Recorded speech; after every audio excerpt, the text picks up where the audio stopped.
నేను ఎప్పుడు చెప్తా, నా గుండెల నిండా ఇది ఉంచుకుంటా. నా పిల్లల కొరకు నేను ఏడవకపోతే ఇంకెవరు ఏడుస్తారు?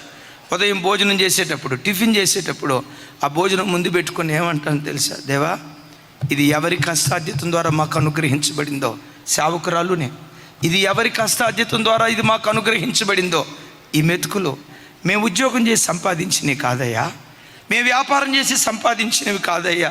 ఏ బిడ్డలో దైవ సేవకుల ఆకలి తీర్చాలి, మా కష్టార్జితం ద్వారా దేవుని సేవ జరగాలని ఏ బిడ్డలో బియ్యం తీసుకొచ్చి ఇచ్చారో, ఉప్పు పప్పు తీసుకొచ్చి ఇచ్చారో, ఎవరి కష్టార్జితం ద్వారా ఇది మాకు అనుగ్రహించబడిందో వాళ్ళని ఆశీర్వదించయ్యా. నేను వేసుకున్న ఈ చొక్కా ఎవరి కష్టార్జితం ద్వారా నాకు అనుగ్రహించబడిందో, జేబులో పెట్టుకున్న ఈ పెన్ను ఎవరి కష్టార్జితం ద్వారా నాకు అనుగ్రహించబడిందో, నా చేతిలో ఉన్న ఈ బైబుల్, అయ్యా ఇది నా కష్టార్జితం, నేను ఉద్యోగానికి వెళ్ళి సంపాదించింది కాదు, నా పిల్లల కష్టార్జితంలో నుంచి నాకు ఇచ్చావు. ఎవరి కష్టార్జితం ద్వారా నాకు అనుగ్రహించబడిందో వాళ్ళ పిల్లలను ఆశీర్వదించాయ్యా. ఎందుకు ప్రార్థన చేస్తానో తెలుసా? నా గుండెల్లో కృతజ్ఞత. ప్రజల కొరకు ప్రార్థన చేయకపోతే నా అంత మోసకారైన దైవజనుడు ఇంకొకరు లేరు.